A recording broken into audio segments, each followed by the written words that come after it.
भागवत गीता सार। इस भागवत गीता में मानव के लिए अनमोल वचन है। भगवत गीता में जो श्री कृष्ण ने अर्जुन को उद्देश्य दिया है, इस उद्देश्य को मानव समाज अपना ले तो मानव को कभी दुख का सामना नहीं करना पड़ेगा। हाँ, ये सही है कि सुख दुख आता जाता रहता है, पर हम मानव के लिए कुछ अच्छा विचार सिखा कर जाता है। इस कल्याणकारी भागवत गीता का अनमोल वचन हम सबको समझना चाहिए। नमस्कार मित्रों, आप सबका एक बार फिर से माता का ज्ञान चैनल पर आप सबका स्वागत है। भगवत गीता अध्याय 10 श्लोक 11। तेषामेवानुकंपार्थमहं ज्ञानजं तं नाशयाम्यात्मभावस्थो ज्ञानदीपेन भास्वत्। तेषामेवानुकंपार्थमहं ज्ञानजं तं नाशयाम्यात्मभावस्थो ज्ञानदीपेन भास्वत्। तेषाम उनके लिए, इव केवल, अनुकंपा अर्थम करुणावश, अहम मैं, अज्ञान जम अज्ञान से उत्पन्न, तमः अंधकार, नाशयामी नष्ट कर दो, आत्मभाव उनके हृदय में, स्था निवास, ज्ञान ज्ञान का, दीपेन दीपक के साथ, भास्वता प्रकाशमान। तेषाम एवानुकंपार्थम अहम अज्ञान जम तमनाशमात्म भावस्थो ज्ञान दीपेन भास्वत। अनुवाद, उन पर दया करके मैं, जो उनके हृदय में निवास करता हूँ, ज्ञान के प्रकाशमान दीपक से अज्ञान से उत्पन्न अंधकार को नष्ट कर देता हूँ। इस श्लोक में श्री कृष्ण कृपा की अवधारणा को और विस्तार से बताते हैं। पहले उन्होंने समझाया था कि वह इसे उन लोगों को प्रदान करते हैं जो प्रेम पूर्वक अपने मन को उनमें समाहित करते हैं और उन्हें अपनी योजनाओं, विचारों और गतिविधियों का सर्वोपरि उद्देश्य बनाते हैं। अब वह बताता है कि जब किसी को उसकी कृपा प्राप्त होती है तो क्या होता है। वह कहते हैं कि वह ज्ञान के दीपक से उनके हृदय के अंधकार को नष्ट कर देते हैं। अज्ञान को अक्सर अंधकार के रूप में दर्शाया जाता है, लेकिन ज्ञान का ये दीपक क्या है जिसके बारे में भगवान बात करते हैं। वर्तमान में हमारी इंद्रियां, मन और बुद्धि सभी भौतिक हैं, जबकि भगवान दिव्य हैं। इसलिए हम उसे देखने, सुनने, जानने या उसके साथ एकाकार होने में असमर्थ हैं। जब भगवान अपनी कृपा प्रदान करते हैं तो वे आत्मा पर अपनी दिव्य योगमय ऊर्जा प्रदान करते हैं। इसे शुद्ध सत्व अच्छाई का दिव्य तरीका भी कहा जाता है, जो माया की सत्व गुण अच्छाई का तरीका से अलग है। जब हम उस शुद्ध सत्व को प्राप्त करते हैं, ऊर्जा, हमारी इंद्रियां, मन और बुद्धि दिव्य हो जाते हैं। सीधे शब्दों में कहें तो भगवान अपनी कृपा से जीव को अपनी दिव्य इंद्रियां, दिव्य मन और दिव्य बुद्धि प्रदान करते हैं। इन दिव्य उपकरणों से सुसज्जित होकर आत्मा भगवान को देखने, भगवान को सुनने, भगवान को जानने और भगवान के साथ एकजुट होने में सक्षम होती है। इसलिए वेदांत दर्शन में कहा गया है, विशेषानुग्रह 3.4.38 V13, केवल भगवान की कृपा से ही व्यक्ति को दिव्य ज्ञान प्राप्त होता है। इस प्रकार श्री कृष्ण जिस मशाल की रोशनी का उल्लेख करते हैं वह उनकी दिव्य शक्ति है। ईश्वर की दिव्य शक्ति के प्रकाश से भौतिक ऊर्जा का अंधकार दूर हो जाता है। भगवद गीता अध्याय 10 श्लोक 12-13। अर्जुन उवाच पर ब्रह्म पर धाम पवित्रम परमन भवन पुरुष शाश्वतम दिव्यमादिदेवमजम विभुम 12 आहुस्त्वाम ऋषय सवे देवर्षि नारदस्तथा असितो देवलो व्यास स्वयं चाब्रवीषि में। अर्जुन उवाच परमन ब्रह्म परमन धाम पवित्रम परमन भवनं पुरुष शाश्वतम दिव्यमादि देवज विभुमहस्त्वं ऋषिषय सवे देवर्षि नारद तथा सितो देवलो व्यास स्वयं चाब्रवीषि में। अर्जुन उवाच, अर्जुन ने कहा, परम सर्वोच्च ब्रह्म ब्रह्म परम सर्वोच्च धाम निवास पवित्रम शुद्ध करने वाला परमम सर्वोच्च भवन आप पुरुषम व्यक्तित्व शाश्वतम शाश्वत दिव्यम दिव्य आदि देवम आदि सत्ता अजम अजन्मा विभुम महान आहु वे घोषणा करते हैं, त्वम आप ऋषिष्य ऋषियों सवे सब देव ऋषि नारद देवर्षि नारद तथा भी असित असित देवल देवल व्यास व्यास स्वयं व्यक्तिगत रूप से चा और एक सम ब्रवीषि आप घोषणा कर रहे हैं, मैं मेरे लिए। अर्जुन उवाचा परमन ब्रह्म परमन धाम पवित्रम परमन भवनं पुरुष शाश्वतम दिव्यमादि देवज विभुमहुस्त्वं ऋषयः सवे देवर्षि नारद तथा सितो देवलो व्यास स्वयं चाब्रवीषि में। अनुवाद, अर्जुन ने कहा, आप सर्वोच्च दिव्य व्यक्तित्व, सर्वोच्च निवास, सर्वोच्च पवित्र कर्ता, शाश्वत भगवान, आदिम अस्तित्व, अजन्मा और महानतम हैं। नारद, असित, देवल और व्यास जैसे महान ऋषियों ने इसकी घोषणा की थी और अब आप स्वयं मुझे इसकी घोषणा कर रहे हैं। वैदिक शास्त्रों के टीकाकार कभी कभी यह कहने के शौकीन होते हैं कि श्री कृष्ण, श्री राम आदि सर्वोच्च सत्ता नहीं है। उनका दावा है कि परम वास्तविकता निराकार है और बिना किसी गुण के ये रूप धारण करती है और अवतारों के रूप में प्रकट होती है और इस प्रकार ये अवतार ईश्वर से एक कदम दूर हैं। हालांकि अर्जुन ने ये घोषणा करके ऐसे दृष्टिकोण का खंडन किया कि श्री कृष्ण अपने व्यक्तिगत रूप में सभी कारणों के सर्वोच्च कारण हैं।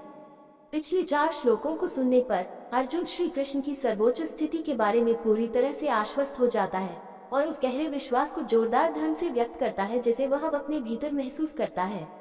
जब बड़े बड़े अधिकारी ज्ञान की गवाही देते हैं तो उसकी विश्वसनीयता स्थापित हो जाती है। महान संत आध्यात्मिक ज्ञान के अधिकारी हैं।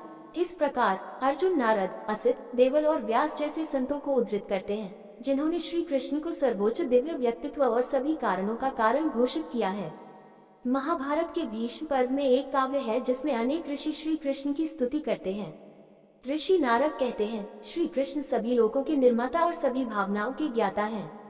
वो दिव्य देवताओं के भगवान हैं जो ब्रह्मांड का प्रबंधन करते हैं। श्लोक 68.2 ऋषि मार्कंडेय कहते हैं, भगवान कृष्ण सभी धार्मिक बलिदानों के लक्ष्य और तपस्या का सार है। वो हर चीज का वर्तमान, अतीत और भविष्य है। श्लोक 68.3 ऋषि भृगु कहते हैं, वह देवताओं के देव और भगवान विष्णु के पहले मूल रूप हैं। श्लोक 68.4 ऋषि वेद व्यास कहते हैं, हे भगवान कृष्ण, आप वसुओं के स्वामी हैं। आपने इंद्र और अन्य दिव्य देवताओं को शक्ति प्रदान की है। श्लोक 68.5 ऋषि अंगिरा कहते हैं, भगवान कृष्ण सभी प्राणियों के निर्माता हैं। उनके पेट में तीनों लोक विद्यमान हैं। वह भगवान का सर्वोच्च व्यक्तित्व है। श्लोक 68.6 महाभारत में अन्यत्र ऋषि असित और देवल घोषणा करते हैं, श्री कृष्ण ब्रह्मा के निर्माता हैं जो तीनों लोकों के निर्माता हैं। महाभारत वन पर्व 12.50 इन महान विभूतियों को उद्धृत करते हुए भगवद गीता अध्याय 10 श्लोक 14 सर्वमितद्रुत मन्ये यन्मावत्सि केशव न हि ते भगवान व्यक्तिन विदुर्देवा न दानवा। सर्वमेतद्रुत मन्ये यमाम वत्सि केशवन ही ते भगवान व्यक्तिम विदुर्देवा न दानवा। सर्वम सब कुछ एतत् ये ऋतु सत्य मन्ये मुझे स्वीकार है। यत् जो माम मैं वत्सि तुम बताओ केशव श्री कृष्ण केशी नामक राक्षस का वध करने वाले न नमस्ते सचमुच ते आपका भगवान परम भगवान व्यक्तिम व्यक्तित्व विदु समझ सकता है देवा दिव्य देवता न दानव राक्षस। सर्वमेतद्रुत मन्ये यम मम वत्सि केशवन ही ते भगवान व्यक्तिम विदुर देवा न दानव। अनुवाद, हे कृष्ण, आपने मुझे जो कुछ भी बताया है मैं उसे पूरी तरह से सत्य मानता हूँ। हे भगवान, न तो देवता और न ही राक्षस आपके वास्तविक व्यक्तित्व को समझ सकते हैं। संक्षेप में श्री कृष्ण के दिव्य ऐश्वर्य और असीमित श्रेष्ठता को ध्यानपूर्वक सुनने से अर्जुन की और अधिक सुनने की प्यास बढ़ गई। वह चाहता है कि श्री कृष्ण उसकी महिमा का और अधिक वर्णन करें। वह भगवान को आश्वस्त करना चाहता है कि वह पूरी तरह आश्वस्त है। यत् शब्द का प्रयोग करने से अर्जुन का तात्पर्य यह है कि 7वें अध्याय से लेकर 9वें अध्याय तक श्री कृष्ण ने उससे जो कुछ भी कहा है उसे वह सत्य मानता है। उनका दावा है कि श्री कृष्ण ने जो कुछ कहा है वह तथ्यात्मक है और कोई रूपक वर्णन नहीं है। वह श्री कृष्ण को भगवान या सर्वोच्च भगवान के रूप में संबोधित करते हैं। देवी भागवत पुराण में भगवान शब्द को इस प्रकार परिभाषित किया गया है, ऐश्वर्यस्य समरस्य धर्मस्य यशस्य श्रेयः ज्ञानवैराग्योश्च शनाना भगवान ने भी 14। भगवान वह है जिसके पास अनंत सीमा तक ये 6 ऐश्वर्य हैं, शक्ति, ज्ञान, सौंदर्य, प्रसिद्धि, ऐश्वर्य और त्याग। देवता, आकाशीय देवता, दानव, राक्षस, मानव, मनुष्य सभी में समझने की सीमित क्षमता होती है। वे भगवान की पूर्ण पहचान नहीं समझ सकते। भगवद गीता अध्याय 10 श्लोक 15 स्वयमेवात्मात्मान्वेत त्वं पुरुषोत्तम भूत भावन भूतेश देव देव जगतपते। स्वयमेवात्मात्मान्वेत त्वं पुरुषोत्तम भूत भावना भूतेश देव देव जगतपते। स्वयं स्वयं ईद सचमुच आत्मा अपने आप से, आत्मानंद स्वयं व्यक्त जानना, त्वम आप पुरुषोत्तम परम व्यक्तित्व, भूत भवन सभी प्राणियों का निर्माता, भूतीश हर चीज का स्वामी, देव देव देवताओं के भगवान, जगतपते ब्रह्मांड के भगवान। स्वयं एवात्मात्मान्वेत त्वं पुरुषोत्तम भूत भावना भूतेश देव देव जगतपते। अनुवाद, वास्तव में हे सर्वोच्च व्यक्तित्व, सभी प्राणियों के निर्माता और भगवान, देवताओं के भगवान और ब्रह्मांड के भगवान केवल आप ही अपनी अकल्पनीय ऊर्जा से खुद को जानते हैं। इस बात पर जोर देते हुए कि श्री कृष्ण सर्वोच्च दिव्य व्यक्तित्व हैं, अर्जुन उन्हें इस प्रकार संदर्भित करते हैं। भूत भवन सभी प्राणियों का निर्माता, सार्वभौमिक पिता, भूतेश सर्वोच्च नियंत्रक, सभी प्राणियों के स्वामी, जगतपति सृष्टि के स्वामी और स्वामी, देव देव सभी दिव्य देवताओं के देवता। श्वेताश्वतर उपनिषद इसी तथ्य की घोषणा करता है, यस्मात् परम नापरमस्ति किंचित 3.9 ईश्वर से कभी भी आगे नहीं जाया जा सकता, वह हर चीज से परे है। पिछले श्लोक में कहा गया था कि ईश्वर को कोई नहीं जान सकता। ये स्पष्ट रूप से तर्कसंगत है। सभी आत्माओं की बुद्धि सीमित है, जबकि ईश्वर अनंत है और इसलिए वह उनकी बुद्धि की पहुंच से परे है। इससे उसका अपमान नहीं होता, बल्कि यह उसे ऊंचा उठाता है।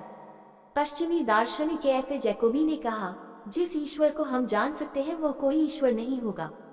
हालांकि इस श्लोक में अर्जुन कहते हैं कि आखिरकार एक ही व्यक्तित्व है जो ईश्वर को जानता है और वह स्वयं ईश्वर है। इस प्रकार केवल श्री कृष्ण ही स्वयं को जानते हैं और यदि वे किसी आत्मा को अपनी शक्तियां प्रदान करने का निर्णय लेते हैं तो वह भाग्यशाली आत्मा उन्हें भी जान जाती है। दोस्तों, ऐसे ही और कहानी सुनना या देखना चाहते हैं तो डिस्क्रिप्शन में लिंक मिल जाएगा, आप वहां जाकर देख सकते हैं। और आपसे निवेदन है कि यह वीडियो आपको अच्छा लगा हो तो लाइक शेयर सब्सक्राइब जरूर करें। धन्यवाद।